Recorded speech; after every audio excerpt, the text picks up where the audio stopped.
You're partly right. That was not Etesham's first debate. Oh, okay. I believe it might have been Mary Jo Sharp. It was either me or Mary Jo Sharp, but we both debated him back in the day, and he even admitted that Mary Jo won their debate. I don't even remember what I debated him on. Maybe the resurrection. I don't know, something like that. And then yeah, it was still sometime later when James White was supposed to debate a guy. He's from Africa. I believe he's a student of Ahmed Deedat. And so James White was supposed to debate him. But Was it Yusuf Ismail? no, no, no, no, no. It was no. I'm trying to think of his name. Yeah, I can't remember. It would have been an utter massacre. The guy's not a good debater, even though he uses D-Dot's material. But yeah, he was supposed to debate James White I think it was either the night we got arrested or like the night after we got arrested. And so we got arrested. Now, keep in mind, when we got arrested, the rumor that circulated very rapidly was we were screaming at people and causing a riot, blah, blah, blah, blah, blah. And this guy knows that we know James White and stuff like that. So yeah, something like that. He said, nope, because James White's associated with these guys who are running around harassing Muslims. Of course, it was all nonsense. Nabil was calmly and politely answering questions from young Muslims when they showed up and threw us all in jail, then lied about us and took our cameras for almost a month. But yeah, he used that as an excuse to back out of the debates. And then once he did that, George Sayegh found a replacement in Etesham, because Etesham lived around there somewhere. And then James White, I think, if I recall correctly, and keep in mind, this is like 10 years ago, I believe that James White walked in the church, and that's where he found out, right? James White walked into the church, expecting to debate one person. That's when he finds out, nope, we have another debater, Etesham. Some of those details might be a little off because it was 10 years ago, but yeah, something like that. Sayegh found a replacement in Etesham, because Etesham lived around there somewhere. And then James White, I think, if I recall correctly, and keep in mind, this is like 10 years ago, I believe that James White walked in the church, and that's where he found out, right? James White walked into the church, expecting to debate one person. That's when he finds out, nope, we have another debater, Etesham. Some of those details might be a little off because it was 10 years ago, but yeah, something like that. Yeah, so from what I heard, he was really upset with George for doing that and said, don't ever do that to me again. Yeah. Because, of course, Etesham was a mess. So apparently, because James White wouldn't debate him, he got me, and I didn't know anything about Etesham at the time, and he brought me out to Arizona. I think Vocab was there, or at least you were supposed to be. And what happened was, I prepared for this debate. I'm going there to debate Etesham. I get there and find out that Etesham is not going to be coming to the debate because his mom told him he couldn't debate. And so I think, if I'm not mistaken, that's when Vocab. I could have these events mixed up. But it was with the Osama Abdullah. That's when I debated you. When you were supposed to debate him, wasn't that? Oh, there was 2 times they canceled on us. Yeah, mine wasn't with Osama. I debated Osama in Detroit, Michigan one year, but I never was going to debate him in Arizona. So did I take Etesham's place in that debate? Yeah. Oh, hey! See, you're all connected. Yeah. We're all connected. We got all the connections here. So people should understand that you were going to do it you were pretending to be a Muslim. You weren't actually a Muslim in the debate. That debate is on my channel, D-New. If you guys can remember, we need to put a index, one of those card things above right here where people can see the debate between Anthony and me when I was Jamar Sadat. And we debated like the New Testament or is Jesus God? Yeah, I think that's what it was. Yeah. So I took Etesham's place. So he should totally. That dude owes me some money. he should be like, hey, cool, man, Vocab, thanks, bro. You have my back. Okay, so what was the deal with his mom telling him he couldn't debate? I've never fully understood that. Well, I think he's a train wreck. So I'll let David comment, but I was just going to say that he's an embarrassment as far as representing Islam. So I don't think his parents wanted him to do that. And I do think there's some other issues there, but yeah, I'm guessing he just said, "Mommy, I'm going down to Arizona to debate," and she said, "What? No, you're not." Well, I just want to inform the live chat that Edisham has entered the live chat. He is here with us, answering Christians 1. Well, right. He'll love it, even if we're sitting in here wrecking Islam. He'll like the attention, right? You know what I mean? Some guys like the attention. Yeah, he said. And guys, vocab, heads up. He's gonna be over there. I smashed my dad's head in. I smashed my dad's head in. I smashed my dad's head in. Just heads up. You don't need to moderators. You don't need to block him over stuff like that, or even time him out. Usually, okay. So, you know that Muslims a lot of times have rules for themselves and rules for everyone else. We're actually going to allow that to stand here. We're going to have a little bit of Sharia in the live chat. And so to my moderators, we're going to allow Edisham to get away with everything but murder tonight. Okay, so Edisham, you have a free pass. You know, be as respectful or disrespectful as you want, and we will not block you, because usually the mods get usually the mods lay the hammer down. But Edisham... you said lay the hammer down. You're giving him ammunition, dude. I didn't even think of that. All right, you know... Oh my goodness. Yeah, Edisham, you can comment as long as your mother will let you. Dude, what the... This is like just vicious. Okay, I'm gonna try. I'm sorry. This is it's gonna be one of those shows. Okay, so David, I'm gonna try to get this video set up. Can you real quick explain this particular Boom Boom episode while I get this set up, please? I'm sorry, man. That was a good one, Anthony. Okay, go ahead. Bro. The Stephen Hawking episode. Yeah. Could you just break that down? I'm gonna get the clip set up of Edisham. I don't recall tremendously, and just to be clear, I have not seen the video of Etisham that you're talking about, so I have no idea what he's going to come with. I haven't seen anything by Etisham in a long time, so maybe he came up with some brilliant responses. But the idea of the video is that, of course, everyone knows the Muhammad's Boom Boom Room now, but Muhammad is interviewing Stephen W. Hawking, and they get into some disagreements about science and Islam and Muhammad's scientific views, and Stephen W. Hawking's telling Muhammad he doesn't know what he's talking about. But what's interesting is towards later for the second half is that we actually make Muhammad the hero in responding to some of Stephen Hawking's views about truth and basically his theological views and so on. And so we kind of, if you wanted to attack a video, I don't know why you'd attack this one. This is the one where we were actually making Muhammad look much smarter than Muhammad actually was. And so, yeah, but that's the idea. Okay, Edisham said, "What is this nonsense about my mom?" That comes from you, Edisham, not us. That's why you back. If someone, keep in mind, I was no part of that. I was no part of that conversation years ago when you're supposed to debate Anthony. So if it wasn't because your mom told you couldn't come, why did you back out of a debate that you had agreed to do? Was there some other reason and you just blamed your mom, or was it actually your mom, like you said back then, and you just forgot somehow? All right, now I'm.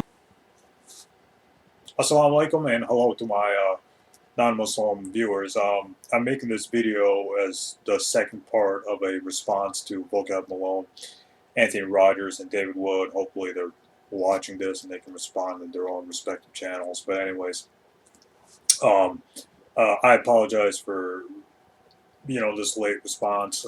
I know they did the video about me a little bit ago. I just been busy with work. I now work at a hospital. There's my badge right here. I don't know if you can see it or not, but I work at Ascension Providence Hospital. So I've been busy with doing hospital work and stuff like that. There's a lot of COVID-19 patients there, so the hospital's kind of filled with that type of stuff. And but we're making progress. The hospital I work at, work for is, they have people recovering from COVID-19, so that's a good thing.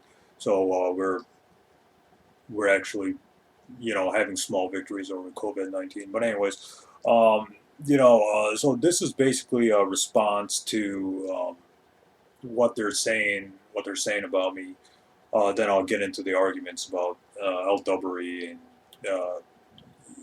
what they say about El-Dabari and Hadith methodology and stuff like that.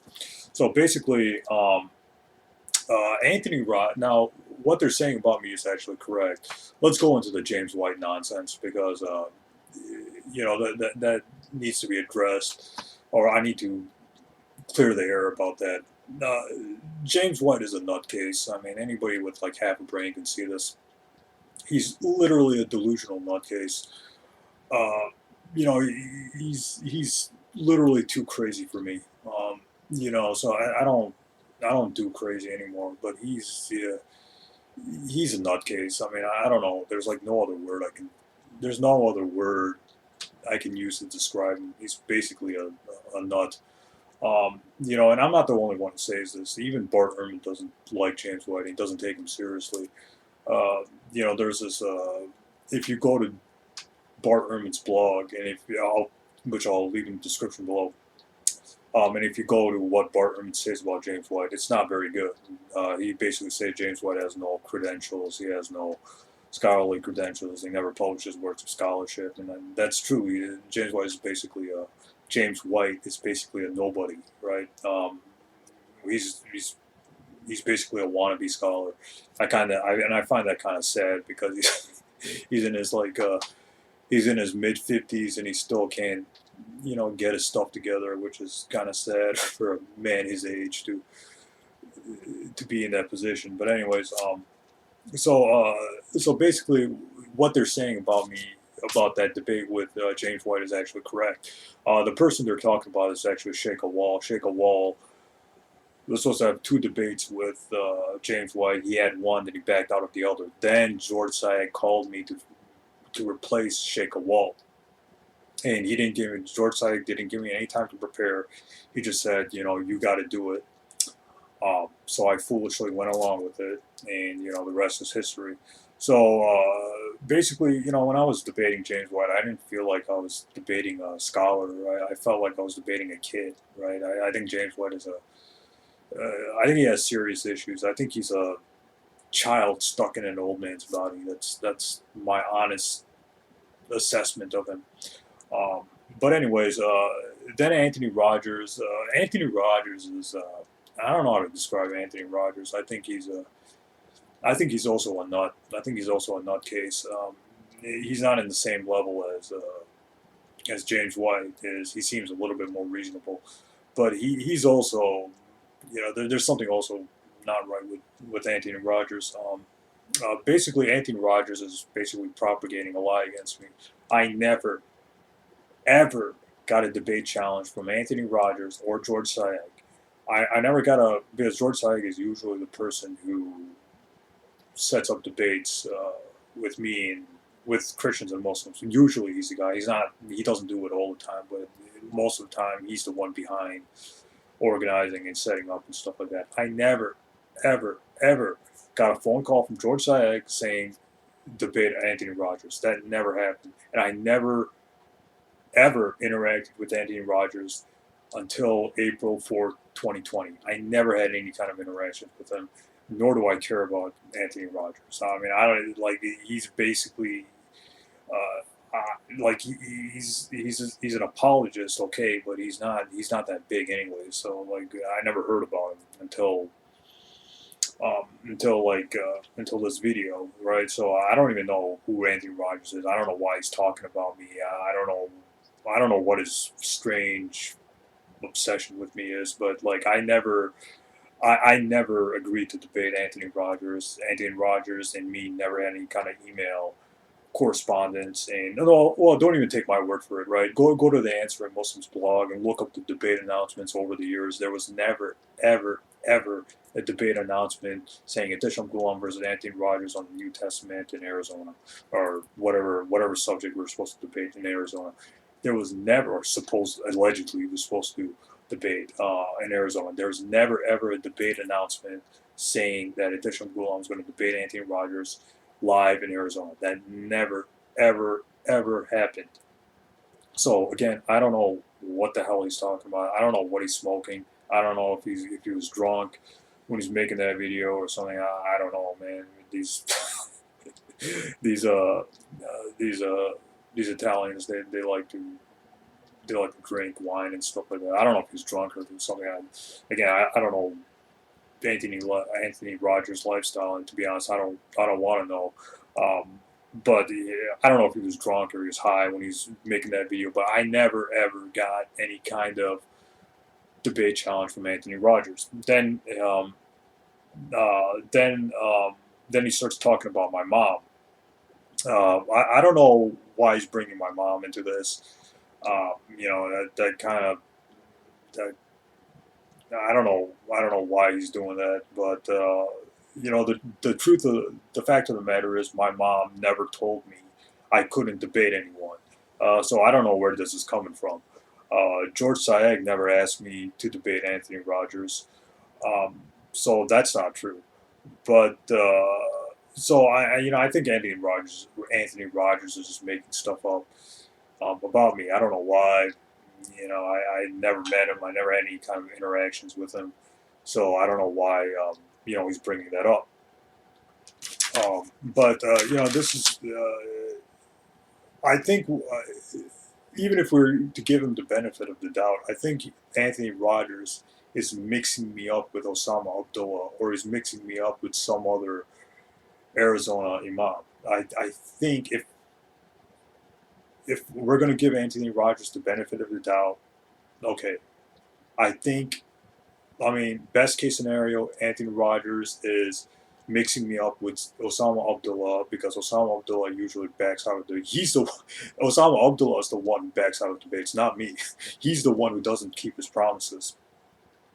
Osama Abdullah usually, he comes up with these, pathetic excuses not to debate. Now whether those excuses are true or not, I don't know, and I don't care. I don't care about Osama Abdullah or Nader Ahmed. I literally don't care about them. I haven't talked to Osama or Nader in years. I haven't talked to any Muslim apologists in years, to be honest. The only Muslim apologist I follow is Shabir Ali. Honestly, I don't follow any other Muslim apologists anymore. But anyways, I don't know. I think what he's doing is mixing me up with Osama Abdullah, because Osama Abdullah usually backs out of debates and he runs away. So, that's Osama Abdullah. That's not me. If I say I'm going to do something, I'm going to do it, right? I like that debate with James White. I actually, when George Said called me, I actually went over there. I could have said no, I'm not going to do it. But no, when I say I'll do something, I'll do it. But I never, again, got any kind of debate challenge from Anthony Rogers. And if Anthony Rogers is truthful, if he's actually speaking the truth, then let him post the debate announcement, whatever year it was, Anthony Rogers versus Disham Gulam, in the Answering Muslims blog or on his Facebook, whatever. Let him post the debate announcement saying I was supposed to debate Anthony Rogers in 2013, 2014, whatever the year was. He won't be able to do it because he's making stuff up, right? I never, ever, ever, ever, ever, ever got a debate challenge from Anthony Rogers, and there was never supposed to be a debate between me and him. So I don't know what the hell he's talking about. As for the stuff about my mom, again, my mom never forbid me to debate, because if my mom forbade me to debate, how come I had 3 debates, one with David, one with Mary Jo Sharp, and one with James White? If my parents were so opposed to me debating, why did I debate? Why did I have 3 debates to begin with? That makes no sense whatsoever. So it was during the time, when after I debated James White, I realized there's something seriously wrong with the way Christians are conducting themselves. There's something seriously not right with James White. I mean, his childish attitude is something that really, it really surprises me that Christians behave this way. But I don't take James White serious. I don't read any of his materials. I don't read his blog. I don't know. I don't care about James White. He's basically like down here, right? Bart Ehrman is like up here, and James White is up here. So only Muslims take James White seriously. But Muslims, honestly, in all intellectual honesty, Muslims don't have much standards, right? They'll debate any Christian without doing any kind of background check on on them or whatever. So Muslims will jump the bandwagon and debate people like hacks and quacks like James White, because they basically have no standards. I have standards. That's why I don't like. That's why I don't debate.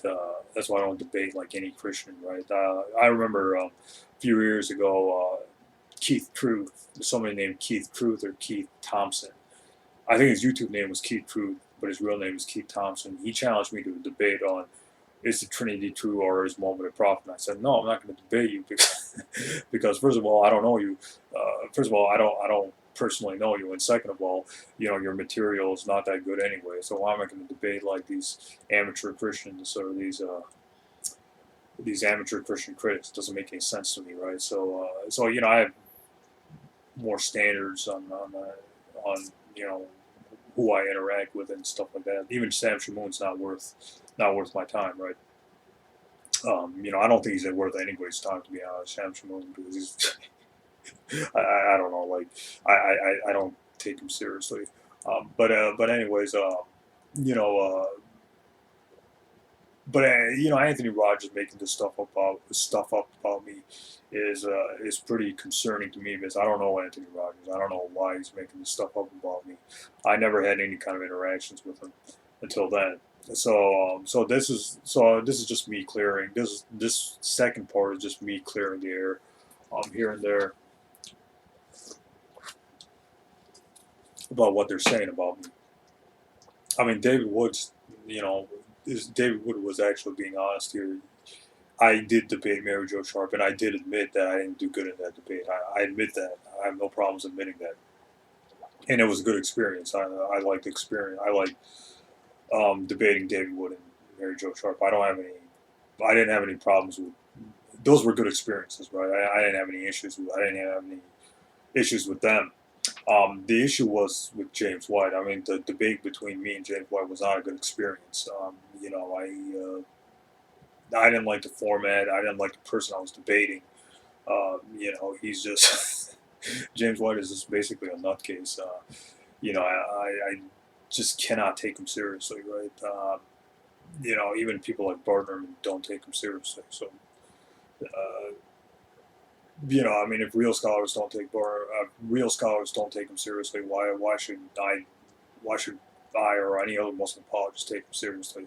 It's because, well, he's a Christian, right? And then, well, Muslims, they have no standards, so they'll just debate or give attention to these, quacks and loons like James White. But anyways, that's just me. This is just me clearing up what happened and what happened between me and Anthony Rogers. I never had any kind of interactions with him. I don't want to debate him because he seems to be making stuff up about me, which I don't appreciate. So I don't want to debate Anthony Rogers. I don't want much interactions with him. I mean, say what you want about David Wood, at least he seems a little bit more reasonable. Same thing with Vocab Malone. At least Vocab Malone seems a little bit more open and reasonable. So, I'll be responding to Vocab and David Wood, not Anthony Rogers, because, I think he's just not an honest person. Not only that, I don't think he's a nice person to begin with, Anthony Rogers, so I don't want anything to do with him. So this is the second part. Stay tuned. I'm going to be coming up with new parts responding to that video. I'm going to be responding to what they say about al-Dabari, what David Wood said about the satanic verses, about hadith methodology, and because Anthony Rogers talks about hadith methodology and things like that. But in reality, Anthony Rogers just exposes his own ignorance about hadith methodology, because Anthony Rogers just doesn't know what he's talking about. He doesn't know what he's talking. When it comes to Islam, he doesn't know what he's talking about. This is painfully obvious. And to a lesser extent, George Said also doesn't know what he's talking about.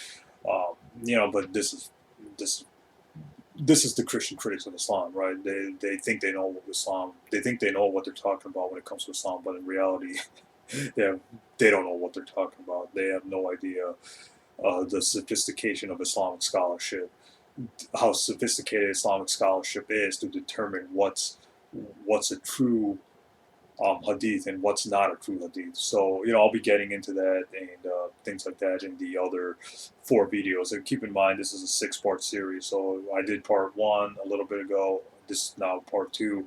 Part 3 I'm going to be working on tonight. And then more videos are going to be coming up. And then inshallah, every night after that, there's going to be more videos on that. So stay tuned. There's a lot of good stuff ahead. So stay tuned. A lot of good videos are ahead. And then I'm going to have another video refuting Michael Kona. So there's a lot of good videos ahead here when it comes to Islamic theology and Christian theology. And I'm going to be having a series refuting atheism. So stay tuned. A lot of good stuff is ahead. Thanks.